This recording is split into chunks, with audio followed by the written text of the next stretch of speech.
Assalamualaikum warahmatullahi wabarakatuh. Perkenalkan, nama saya Ella Septirinjani, NIM 03, Prodi Pendidikan Teknik Informatika. Di sini saya mewakili kelompok saya untuk mempresentasikan tentang bagaimana cara kerja enkripsi pada WhatsApp dan Facebook Messenger. Pertama-tama saya akan sedikit menjelaskan tentang sejarah enkripsi end-to-end yang terdapat pada WhatsApp dan Facebook Messenger. Sejarah enkripsi end-to-end. Sejarah enkripsi end-to-end bermula dari teknologi Pretty Good Privacy (PGP) yang dikembangkan oleh Phil Zimmermann pada tahun 1991. PGP merupakan program komputer yang dipakai untuk proses kriptografi dan autentikasi pengiriman data komputer. Melansir dari kriptologi, PGP hadir untuk menjalankan keamanan data karena PGP mampu menyajikan data dalam pengiriman surat elektronik. PGP mampu menyajikan nama dan alamat dalam kombinasi seri dari hash, kompresi data, kriptografi kunci simetris, dan kriptografi kunci umum. Kehadiran PGP sendiri menimbulkan pertentangan dari pemerintah Amerika Serikat karena diduga melanggar larangan mengenai ekspor kriptografi dengan alasan keamanan nasional. Selanjutnya yaitu Amerika Serikat bahkan melakukan penyelidikan terhadap Phil Zimmermann karena membagikan alat kriptografi kepada pengguna komputer di seluruh dunia. Oke, selanjutnya Phil berusaha agar PGP buatannya tidak diselidiki oleh pemerintah dengan cara menerbitkan buku yang berisi kode sumber PGP.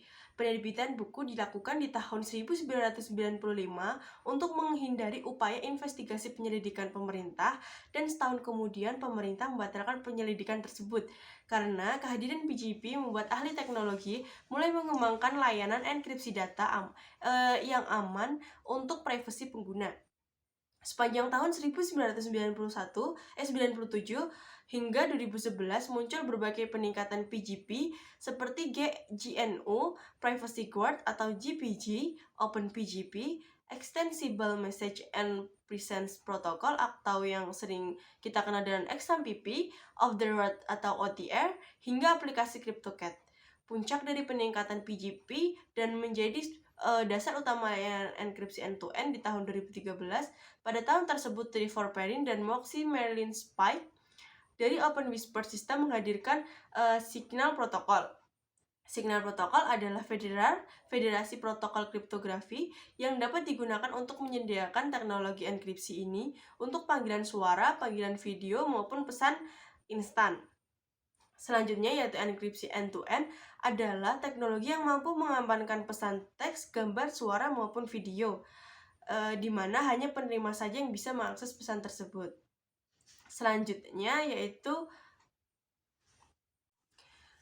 Signal Protocol ini awalnya digunakan untuk aplikasi pesan singkat bernama TextSecure, yang merupakan aplikasi pesan singkat terenkripsi.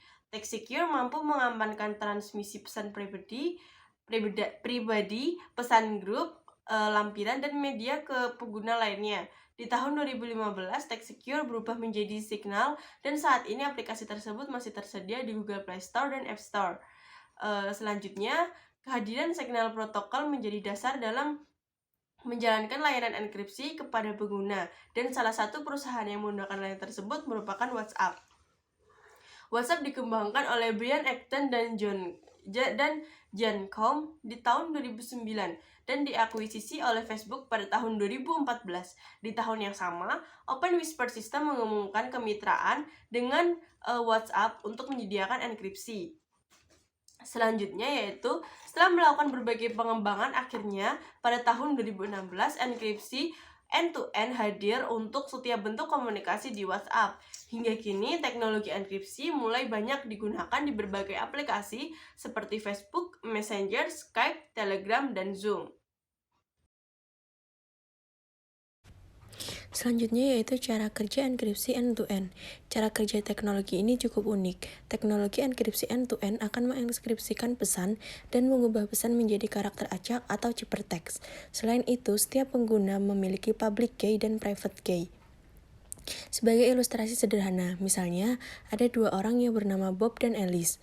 Pada suatu ketika, Bob ingin menyapa dan mengirim pesan kepada Alice melalui sebuah aplikasi yang memiliki enkripsi end-to-end. Alice memiliki public key dan private key, yang merupakan dua kunci enkripsi yang terkait secara matematis. Public key dapat dibagikan dengan siapa saja, tetapi hanya Alice yang memiliki private key. Hanya Alice yang memilikinya. Saat proses pengiriman pesan, Bob menggunakan public key Alice untuk mengenkripsikan pesan yang dikirimkan. Pesan yang dienkripsikan lalu diubah menjadi ciphertext sehingga sulit dibaca. Ciphertext yang memiliki keamanan yang tinggi sehingga tidak bisa diakses ataupun dibaca oleh pihak manapun termasuk penyedia aplikasi. Tujuan pesan ini adalah ke akun Alice dan pesan ini hanya bisa dibaca oleh Alice melalui private key yang dimiliki. Ketika pesan masuk ke kontak maka private key akan membantu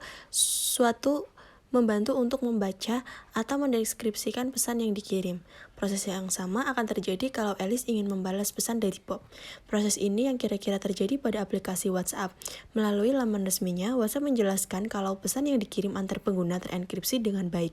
WhatsApp memastikan hanya Anda dan orang yang berkomunikasi dengan Anda yang dapat membaca apa yang dikirim dan tidak ada orang di antaranya. Bahkan WhatsApp. Tulis WhatsApp. Selanjutnya yaitu keunggulan dari enkripsi end-to-end.